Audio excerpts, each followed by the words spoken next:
By sundown, she would open her front door to a police officer and say, "Who called you?" And I would step down the staircase of her parents' house and answer, calm as a clock, "It was me." But at 8:06 that morning, I was just a 69-year-old grandmother in a bathrobe, turning a vase of daisies toward the light when the knock came and my son said, "Mom, I lost everything." The word everything didn't land like a word. It landed like a body. "I mortgaged my house and your house," he blurted, breath fogging the glass. "The car. The furniture. I owe the casino another 30,000. The daisies sailed. Glass met tile. Stems skidded over the threshold with a sound I will never forget. "Start again," I said, keeping my voice in the low, steady register you use with babies and live wires. He was 38 and shaking like a boy who'd stayed out too late. 2 months earlier, he had called from Nevada at 2:13 a.m. with a video of a chapel and a gold band, laughing in that bright, wet way people laugh when they've been drinking, when their world has shifted and they're trying to keep up with it. A Vegas wedding, champagne ring, borrowed tux, a pretty girl who cried when he said, "I do." She worked as a croupier, he said. A hard worker with a soft voice and a good family somewhere outside the Strip, he told me, as if families were tourist attractions. I met her 3 days later. Sierra. Pale pink nails, a smile that liked cameras. She was polite to me in a way that meant she cared about being seen as polite. She cleared plates, she asked after my knee, she took a photo of the daisies and said she loved how I folded the napkins like little boats. That first week, I slept with relief pressed under my ribs like a warm stone. I allowed myself small, sweet hopes, birthday dinners, a grandbaby in a knit cap, the sound of my son's laughter in the kitchen again. Then the trip started. "Just a few days," he'd say. "Sierra's got a double shift. We'll make a weekend of it." The few days became weekly. The weekend became 5. The texts lost their verbs. "Back soon. Won't be late. It's fine." Money went missing the way socks go missing, one at a time until the drawer holds only the loudest, most useless colors. My son's voice took on a hum I recognized from the years his father chased over time, the hum of a man measuring days and debts. I called Sierra once. "Where are you?" I asked, keeping kindness in my mouth. She apologized for the background noise, dice, music, a cheer rising and falling like surf, and told me my son was on a little streak. "Then stop while you're ahead," I said. "Of course," she said, and her tone made it sound like she'd already done it. I would like to say that the moment he said mortgaged I knew the rest, but the truth is that grief makes fools of all of us, even the living. My husband had passed 3 years earlier. I still sometimes set a second cup for his coffee. I had not yet taught myself how to vet joy. "You mortgaged my house?" I asked. "How?" He swallowed.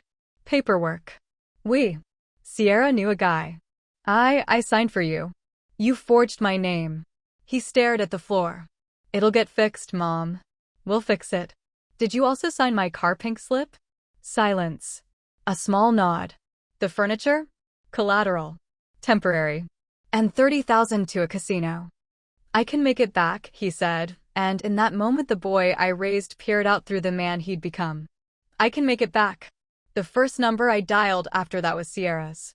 "Unavailable," her voicemail said in a voice that didn't belong to anyone's daughter, anyone's wife. The second was the police. The uniformed officer took notes like he was writing a grocery list. When he asked my son who had introduced him to the notary, the title company, the guy, my son stared at his shoes. That's when the officer's mouth did the thing mouths do when the mind is already walking away. "I'm not leaving," I said. The detective who followed up the next day did not walk away. Detective Ruiz. Early 40s. Jacket that didn't match his tie. A face with the kind of patience you learn from losing arguments to toddlers. He listened to my son stumble through months of casinos, comped rooms, promises, the familiar cadence of a quick marriage wrapped around a slow drain. "This isn't just gambling," Ruiz said finally. "It reads like a pattern romance, fast wedding, access, pressure. The house, the car, the second mortgage, the forgeries." He looked at my son. "You realize those aren't just debts. Those are crimes. Some done to you. Some done by you." My son nodded as if nodding could be payment. Do you have anything that belongs to your wife? Ruiz asked me. Anything she would come back for? I thought of lipstick on my tea mug, a navy cardigan draped over the dining chair, and then I remembered the small square case on the hall table. A makeup bag. Sierra had left it after our Sunday pot roast a week earlier, saying she'd grab it tomorrow. Tomorrow never came. The bag wasn't much. Mascara, a compact with a cracked hinge, a sachet that smelled like vanilla and a dare. What mattered was the thin receipt folded under the zipper flap. Pay at the pump. A small town outside Las Vegas. A date time stamp just after dawn. A station name that sounded like a family surname. Don't go alone, Ruiz said when I held it up like a winning ticket. I'm not planning to play, I said. My son wanted to come. I told him no. I love my boy, but love does not always put you in the car. There are moments in a mother's life when you stop saving someone and start saving what's left of the house. I packed clean clothes, 2 bottles of water, and 3 copies of the receipt. I took an old picture of Sierra smiling beside my kitchen sink, daisies behind her shoulder. I locked the door. The broken vase still waited in the dustpan, a small glittering shore. I left it there. Some messes are instructions, not accidents. The road out of town to the interstate was straight enough to think on. Not blame. Blame is noisy and useless, but the simple mathematics of harm. What had been taken? What could be recovered? What lesson my son might finally be willing to pay attention to? I didn't allow myself to imagine the ending, only the next right, the next mile, the next face I would ask, have you seen this woman? I reached the station from the receipt in late afternoon. The sun sat low and mean, the kind that makes everything look honest and tired. I bought a bottle of water I didn't want, then showed the attendant the photo. She stops in sometimes, he said, a little too fast, flicking his eyes toward the bulletin board of local notices. Girl like that? Hard to forget. Lives over in, he caught himself, checked me for harm. Whatever he saw, the age, the steadiness, the way I held the picture like a promise, made him lower his voice. He gave me a street name. Not the Strip. A regular street where people mow their own lawns and kids leave scooters in driveways. I drove there slowly, eyes soaking up every house number, every mailbox flag, every dog who lifted its head and decided I was nothing to howl about. The neighborhood had the sweet, sun-baked quiet of places that are good at pretending nothing ever happens. When I found the address, the attendant had whispered, the porch light was off and the curtains drawn. I took the picture from my bag, smoothed its corners, and then, for the first time since the daisies fell, I knocked. The woman who opened the door had Sierra's jawline and none of her mascara. Can I help you? She asked, and I watched her gaze drop to the photo, widen, and then shift, not to fear but to fury, a clean, maternal kind of fury that made me want to hug her. Ma'am, I said, I'm here because of her. She stepped aside. Come in. They called her Eva. That was the first surprise. Not Sierra, not the gentle pet name she'd given us. Eva. It fit her face in a way Sierra never had. It had roots. It belonged to a family. Her mother's name was Donna. Her father, a quiet man with tired hands, was named Leo. Their living room had crocheted coasters, a mantle of school photos, a window unit that hummed like a polite relative. There were no casino chips on the coffee table, no champagne flutes. Donna sat across from me and folded her hands together the way you do when you've been waiting for a shoe to drop for a long time and it finally chooses your floor. Let me guess, she said. She told him she worked nights at a casino. She told you we're decent people. She cried in the kitchen and helped with dishes. She did, I said. She also married my son. Donna looked like someone had set a heavy box in her lap and asked her to read it. She can't have, she whispered. She's already married. Leo stood behind his chair, one palm on the backrest like a man holding a gate against wind. We tried to stop her, he said. She changes towns the way other people change seasons. Comes home when she's burnt through the money or the lies, promises she'll go straight. It lasts until she believes herself again. I slid the receipt across the coffee table. Donna didn't touch it. She looked at it as if it were a photograph of a fault line. I showed her the picture we'd taken in my kitchen. Daisies over Sierra's Eva's shoulder, my son's elbow just out of frame. Donna pinched the bridge of her nose and then did something I did not expect. She apologized to me as if she were the one who had signed my name on papers I hadn't seen. No, I said gently. She did this. Not you. I raised her, she said. That's the same thing some days.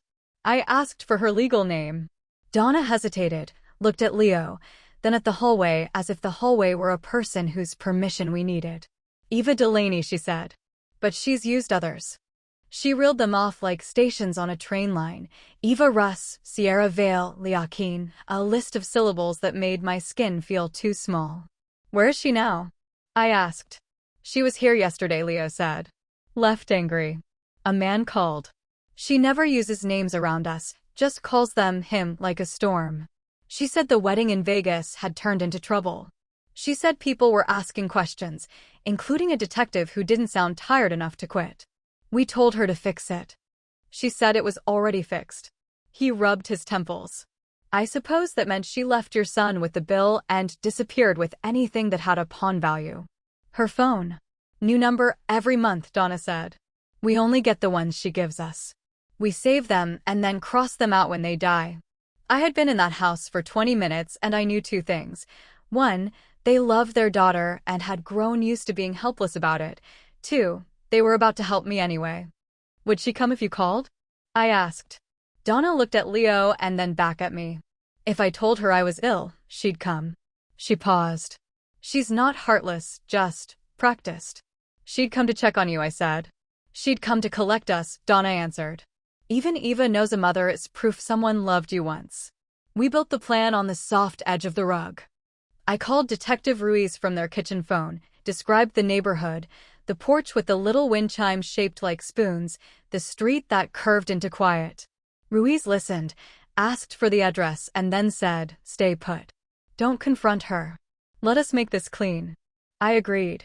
Every nerve in my body wanted to spring like a trap, but traps are unreliable, angry things. I asked Donna if she could pretend to be ill.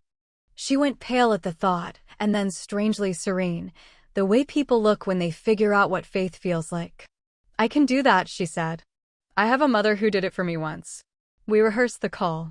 Donna asked me what words a lie like this should use, and I remembered every time in my life a phone call had made the room spin. Use the sentence that makes daughters run, I said. Say you fell. When Donna dialed, her voice altered into something breathy and old. Baby, she said, I fell. I hit my head. Daddy's here, but he can't lift me. The neighbor's out. Please, please come. The silence on the other end was thick enough to count. Then, which hospital? Eva asked too fast. No hospital, Donna said, adding a small groan that made my skin prickle. Just come home. I'll be there in 20, Eva replied, and hung up. I felt my heart stand up to be counted. Ruiz texted me, 2 units en route. Do not open the door without us. Understood, I wrote. Then I put my phone on the mantel where I would not clutch it like a talisman. We waited. Waiting has a smell. It's part dust and part breath. Leo turned off the TV so the house could listen. Donna lay on the sofa with her forearm over her eyes and practiced, looking like a woman who needed her daughter more than the truth. I sat on the second stair where I could see the door and not be seen by the window. Leo stood where men always stand in these moments, between the people he loves and whatever comes in. A car pulled up fast and too close to the curb. The engine ticked the way engines tick when they know they've been doing wrong. A door swung. Footsteps clipped up the walk. Keys rattled. She didn't knock. She used her own key. Mom, her voice came, urgent and almost tender. Mom, where are you? Leo took one step forward and then froze because in the same second there was another sound. Short, crisp, professional. A deeper voice. Police. Another. Metro. The hinges squeaked. The air rearranged itself. The front door opened on 2 uniforms, one plainclothes officer behind them, badge held at mid-chest like a fact. Eva, Sierra, my daughter-in-law by one ceremony and no paperwork, stared at the officers and did the face I'd seen her do when a slot machine refused her, the mask of a person deciding whether to cry or to charm. "What's going on?" she asked. "Who called you?" And from the staircase, my voice, a calm I borrowed from every woman who has ever held a shaking baby and a burning pan at the same time, answered, "It was me." Her head snapped toward me. For a split second, the two names fought over her face. Then she settled into the one that had paid for her shoes. "Mrs. Klein," she said coolly. "You shouldn't be here." "I should," I said, and for the first time since the daisies fell, I smiled. Ruiz stepped in from behind the uniforms like a man who had already written his report and was just waiting to date it. "Ms. Delaney," he said, using the name that tightened the corners of her mouth, "we need to talk." She flicked her gaze to her mother, Donna's arm draped over her eyes, the practiced moan soft as prayer, then to Leo, whose jaw worked under the weight of worry, then back to me. I could see the calculations arrive like cards: charm, denial, anger, flight. She reached for charm first. "There's been a misunderstanding," she said, turning the gravity of her attention toward Ruiz. "I don't know who told you what, but I'm a newlywed and my mother just called to say she fell." Ruiz didn't look at the sofa. He looked at the little zipper pouch I held, the makeup bag she'd left by my hall table with a receipt and a mistake inside. "We have some questions about a marriage in Clark County," he said, "and about notarized documents filed in another state with signatures that look almost, but not quite, like Mrs. Klein's." "Are you arresting me?" she asked, and the tremble she put into the ending could have earned her a trophy anywhere else. "We're here to ask questions," Ruiz said. He glanced at me like a person glances at a landmark to make sure the map is still right. "But first, we're going to secure the scene." "Scene?" She laughed then, and the laugh died on her lips when the second plainclothes officer lifted his phone and showed her something I couldn't see. A screen. A list. A photo of her smiling in my kitchen with my daisies behind her. "Evidence." "I want a lawyer," she said, soft now, almost the girl I had cooked for and asked to water the basil while I checked the roast.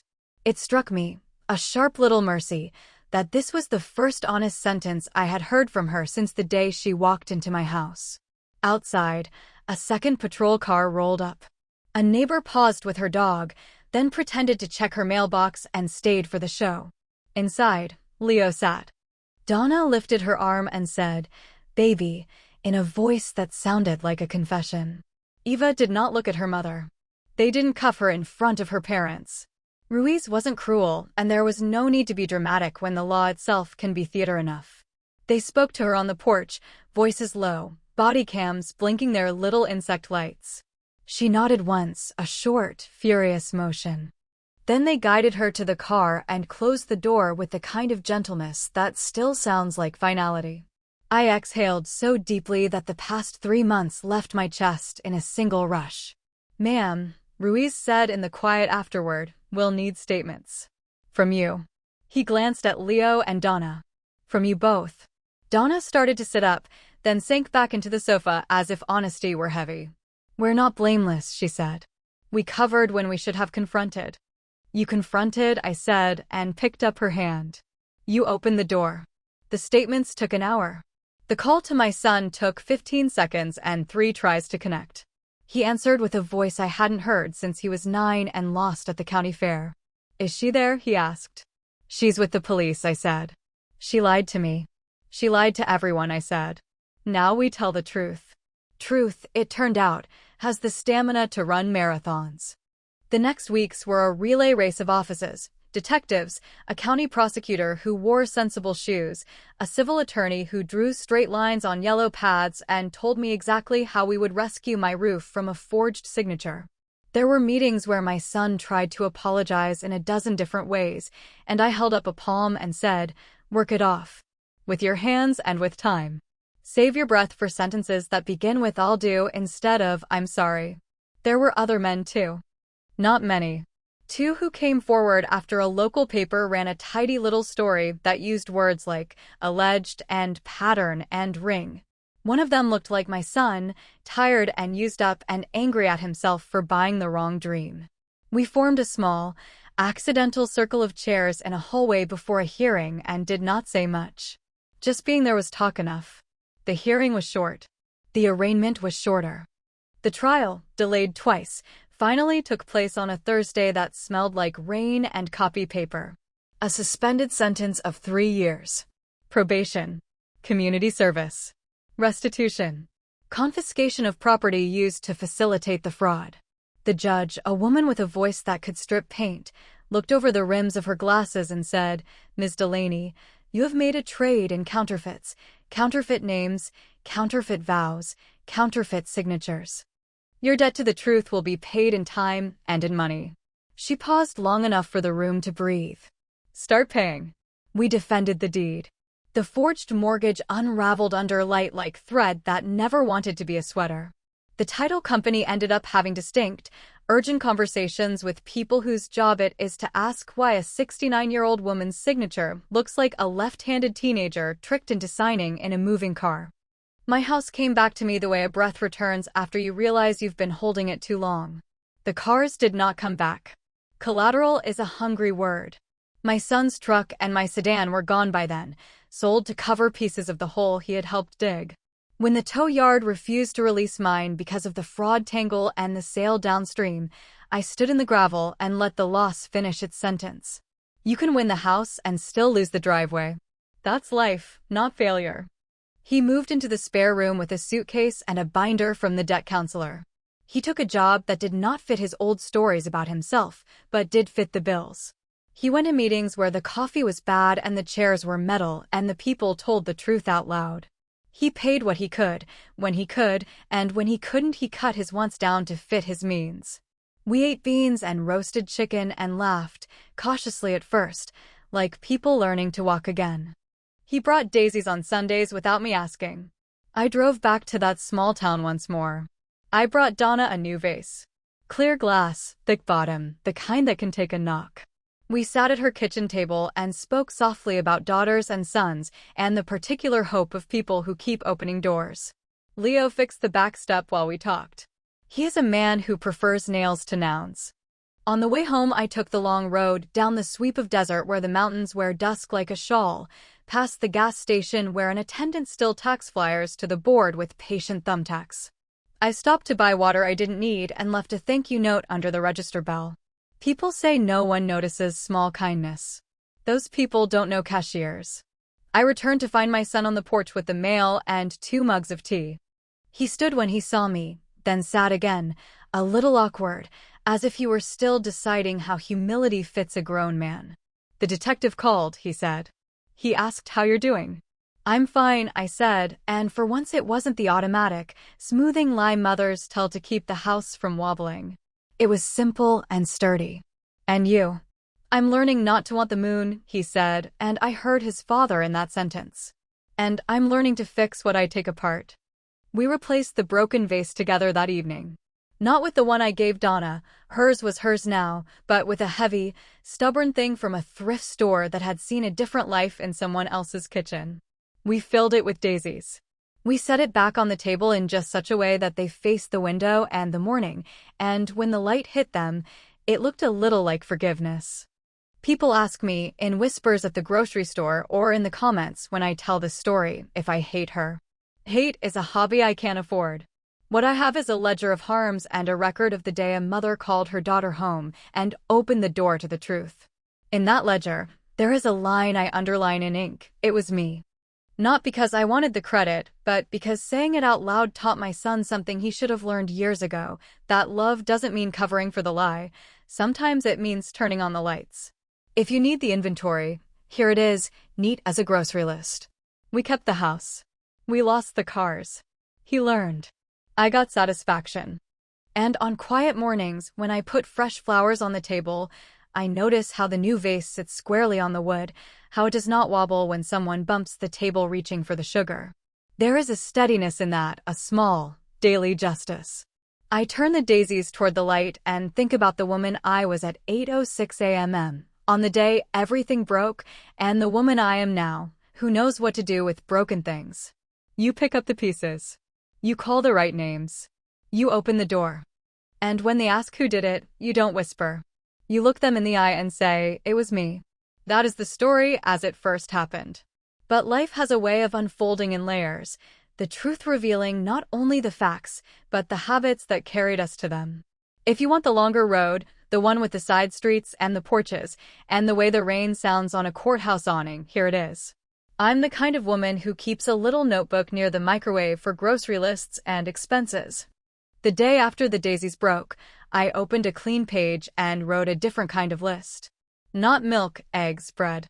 Questions. How did my son sign for me? Where did the second mortgage come from? Who is the notary? Which casino held the $30,000 marker? What was her real name? I left the line blank on purpose. It felt like bait. My son was staying with me by then. I made oatmeal the way he likes it, brown sugar pressed into the top until it melts. I didn't say much. The first hours after a confession are like the hours after a storm. You walk the yard and see what still stands. Mom, he said while the kettle sighed, I can call them the people I owe. If I explain, you won't charm a ledger, I said gently. Call the detective. Then call your boss. My boss? You're going to ask for more hours, I said. You'll need them. He went quiet the way men do when they understand and do not like it. After breakfast, he made 2 calls.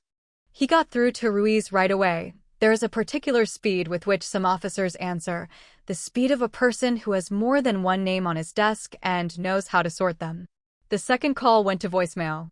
His boss would call back later to ask if he could work weekends. He said yes so fast even I smiled. I spent that afternoon learning words I hoped I would never need: quitclaim, escrow, subordination lien. When I was younger, the only liens I thought about were the ones that held sheets to lines in the backyard. Now the words moved through my kitchen like new relatives, uninvited and suddenly essential. At the county records office, I signed my name on a tablet with a stylus that made every letter look like a stranger's. See this? The clerk said softly, turning her screen so I could see the recorded deed of trust, the injury pretending to be legal. The signature that meant to be mine had my name's shape, but not its rhythm. I have a way of putting a little hat on the capital K, a flourish my 8th grade teacher used to call the roof. The forgery forgot the roof. It's new enough, the clerk continued, that unwinding it is possible. But you'll need your detective to put his shoulder against it. He did. Ruiz seemed to understand that sometimes the difference between compassion and indifference is a phone call that happens on a Tuesday instead of when I get to it. He connected me to a prosecutor who looked like every other person in the courthouse, tired and upright, but who spoke with a kind of clean precision I have always admired in nurses and carpenters. She explained the steps to challenge a fraudulently recorded instrument, told me to gather ID, prior deeds, utility bills, my marriage certificate with my maiden name, any long-standing correspondence with the mortgage servicer that proved continuity. Paper tells the truth, she said. We just have to let it talk. I brought a tote bag that smelled faintly of rosemary and pulled paper from my life like a magician's scarf. The prosecutor smiled at the sheer fussiness of it. You're a saver, she said. I was married to an electrician, I answered. He kept every receipt. It rubbed off. After the trap at Donna and Leo's house, after Eva asked for a lawyer, and the officers guided her to the cruiser with that gentle finality, we learned the shape of the ring she had moved within. Not a ring with a crown at the top, no mastermind with a swivel chair and a set of fingerprints that glowed in the dark. More like a loose chain of confidence people who recognized one another by habit.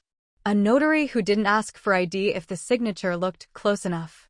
A title agent's assistant who liked cash in small envelopes.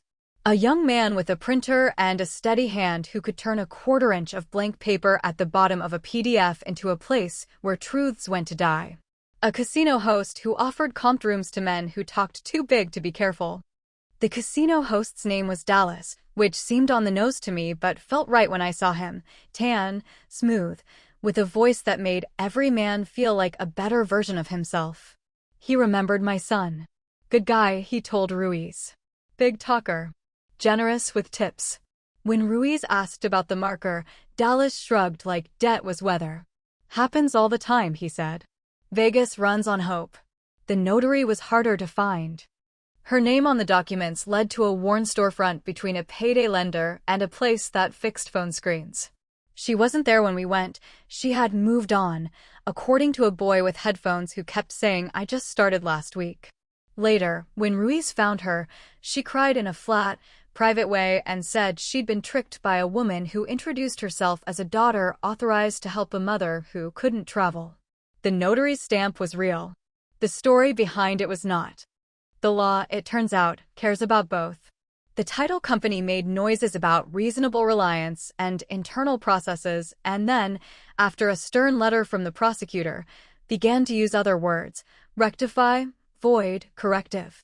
If you put your ear to the wood of a bureaucracy, you can hear it groan when it starts to do the right thing.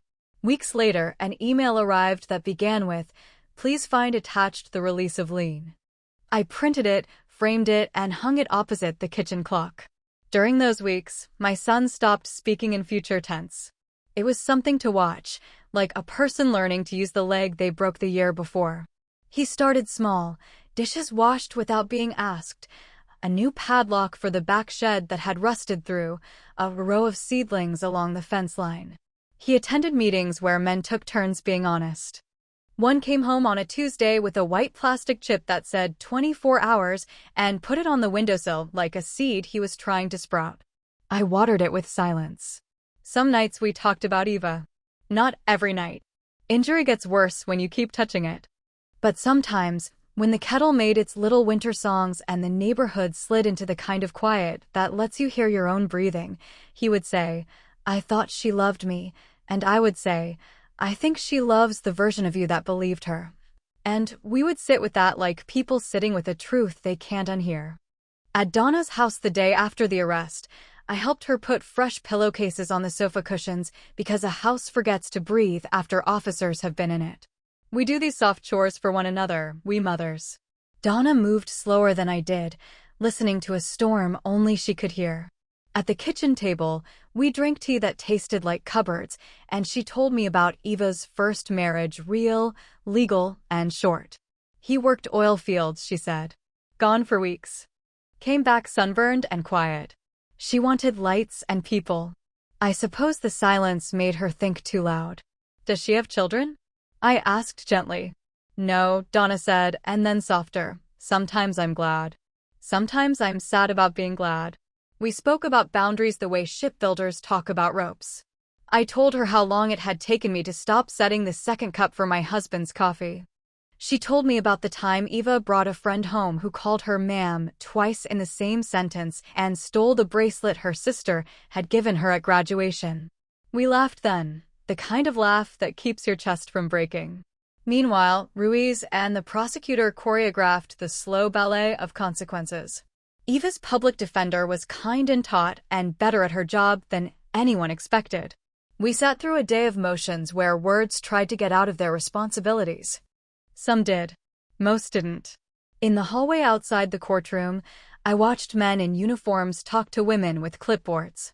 The hallways of justice have the same tired optimism as the waiting room of an urgent care. People come there believing, despite everything, that order can be restored. Before the sentencing, the assistant prosecutor asked me if I wanted to make a statement. Victim impact, she called it, as if I'd been hit by a small bus. You can read it yourself or ask me to read it. I wrote it that night at the kitchen table while my son fixed the dripping bathroom sink. I began the way my father taught me to begin letters, to whom it may concern. Then I crossed it out because I knew exactly whom it concerned. I wrote her name, her real one. Then I said that I wasn't there for revenge. I was there because daylight is cleaner than secrets. I listed what had been taken and what had been returned. I said the cars were gone and that I would have given them up a dozen times more if it meant I could keep the roof. I said justice isn't a dessert you eat at the end of a meal. It's the table you set before anyone sits. I ended with one sentence. This is what it looks like when a mother refuses to be the cover for another lie. The judge listened the way a good teacher listens. Face steady, eyes busy. When she handed down the suspended sentence and the restitution and the conditions that felt like furniture rearranged in a house that needed it, the room sagged a little in relief. Even Eva, who stood there in a jacket that looked borrowed, seemed to understand that a kind door had been opened for her, a door she would have to keep choosing. Restitution does not arrive like a birthday present. It shows up in pieces, in checks that smell like toner and hard decisions. The first one came 3 months after the sentencing. It wasn't large. It did not change our Tuesdays. But I held it a little longer than I needed to before depositing it, and I thought about the hours it represented, her hours, somewhere, doing what the court told her to do to repay what couldn't be fully repaid. Accountability is never a feast. It is small bread shared. What no one warns you about when your life brushes up against a courtroom is the mail. Letters arrive from places you've never been, with seals you didn't know existed. I learned to stack them by category: criminal, civil, corrections. I learned how to read a docket number the way gardeners read weather. I learned that clerks can be angels, and that if you bring a bag of wrapped candies to a records office, the universe smiles at you twice, once in the moment, once when someone answers your call a little faster next time. Alongside all of this, regular life insisted on showing up blunt, cheerful, unbothered by drama. The neighbor's cat had kittens under our azaleas. My friend Marla broke her wrist on a step she'd warned other people about for years. The church rummage sale made $312, and Mrs. Harper, who once told me I used too much cinnamon, bought a slow cooker from me and then asked how to use it. The world keeps moving its furniture, no matter what breaks in your living room. On a Saturday in late spring, I drove back to Donna and Leo's with a pie that wanted to be good company. Leo had replaced the screen door since the last time I was there. It whispered instead of squeaked. The house smelled like lemon cleaner and onions, the way good houses do when they mean to welcome you. We ate on paper plates so no one would feel precious, and when the plates were empty, Donna brought out a shoebox full of photographs. Eva at 10 with a gap in her smile. Eva at 14 on a soccer field, hair pulled back, a face like focus. Eva at 19, holding a community college certificate and pretending not to cry. We held the pictures like small, cool truths. Do you think she'll change? Donna asked. I think people change when it costs them and when they see themselves clearly, I said. One without the other isn't enough. Donna nodded, eyes on the photograph of the girl who used to kick a ball across a field like she meant to convince it of something. I keep her room as a room, she said. Not a shrine. Not a cell. You're a good mother, I told her. She made a face like a person who has been given a compliment and doesn't know where to put it. The summer after the sentencing, my son and I took to walking in the evenings, 2 laps around the block, the kind of exercise doctors recommend and children find boring. The first times we walked, we kept to easy topics: the neighbor's garden, which had the audacity to grow tomatoes like lanterns, the postman's new hat, the way the air smells like pennies just before rain. Then we began to talk about odds. I kept believing the next hand would fix the last, he said, scuffing a leaf as if it had insulted him. That's the story you buy with your first chip, I said, and the last one you sell. He laughed, but it sounded like a man who had found the joke too late. On our 3rd lap one evening, he stopped at Mr. Jordan's fence and put both hands on the top rail. I keep thinking about the night I told you, he said. About the sound the vase made. Me too, I admitted. He took a breath. If I hadn't knocked, would you have found out? I always find out, I said, and he smiled then, slow and startled, like a man who has discovered the trick to a puzzle that had embarrassed him. We hosted Thanksgiving that year. Smaller than other years. No parade of cousins, no card tables extended into the hallway.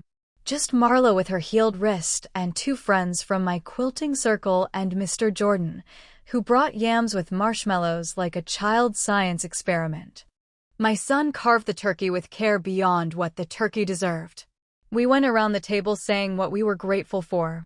When it was his turn, he said, I'm grateful my mother didn't let me make my problem her personality, and the room made a small sound, the sound grown-ups make when a new way to say something old arrives. In December, a letter came from Eva. Plain envelope. Careful handwriting. No return address. Inside, 3 pages that didn't ask for anything. She wrote about a food pantry where she was volunteering to fulfill part of her hours. She wrote about a woman who came every week with 2 kids and never took more than 1 can of peaches even when there were more. It makes me angry and ashamed in the same breath, she wrote. Angry at the world. Ashamed at myself for needing a judge to tell me to stand behind a table and hand out kindness like it was soup. She apologized without asking me to say it was fine. She said the word sorry once and then wrote, I am not asking you to soften your story. I am trying to lift my side of it. At the end, she said, "Tell your son I married him because I wanted to be the kind of person who deserved the way he looked at me. I wasn't." That's not on him. I didn't show my son the letter right away. Not because I meant to hide it, but because I have learned, across decades of people and their storms, that sometimes you let a letter air out, the way you'd let a rug catch sunlight before you put your feet on it. When I finally handed it to him, he read it twice. The first time his face worked the way faces do when they're remembering. The second time it went very still. "What do you think?" I asked. "I think it's honest," he said, sounding surprised. "And I think honesty isn't the same thing as repair." He folded the paper along the creases and put it back in the envelope. "I don't need her to keep apologizing," he added. "I need to keep doing my part." In January, a storm took the old oak down the street. It fell in slow motion, the way big things do when they finally surrender. The city sent a crew that moved like a ballet with chainsaws. They turned the giant into manageable links. They stacked the pieces by the curb.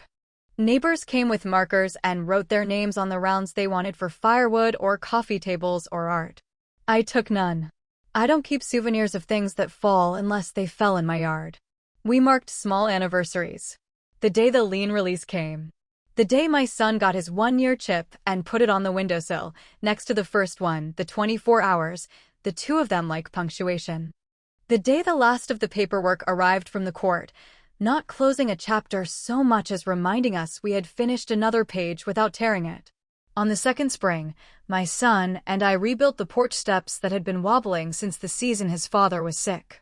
We measured twice and cut once because that's what the men in my life say, and because wood is less forgiving than hope. When we were done, we sat on the new steps with lemonade and admired our ordinary handiwork. "I used to think the big win would fix everything," he said, blinking at a hornet sizing up the railing. "Now I'm starting to like the small wins." "The small wins like steps?" I asked. "Like steps," he said, and I let the pun sit there, unbothered by its own neatness. We saw Eva twice more. Not in the wild. In court, where she came for progress hearings the way one comes to a job evaluation.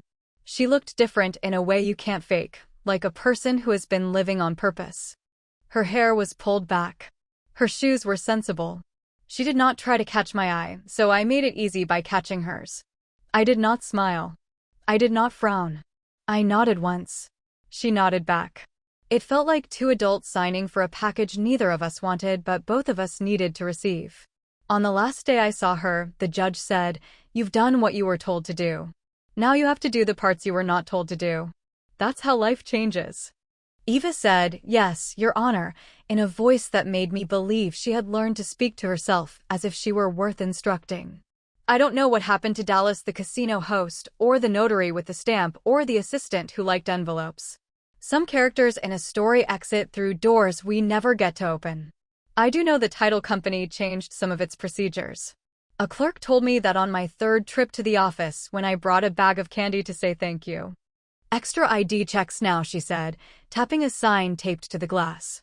We made the font bigger than we needed to. It helps people feel watched in the right way. There are things money can't replace, and I don't mean sentimental heirlooms or first edition novels.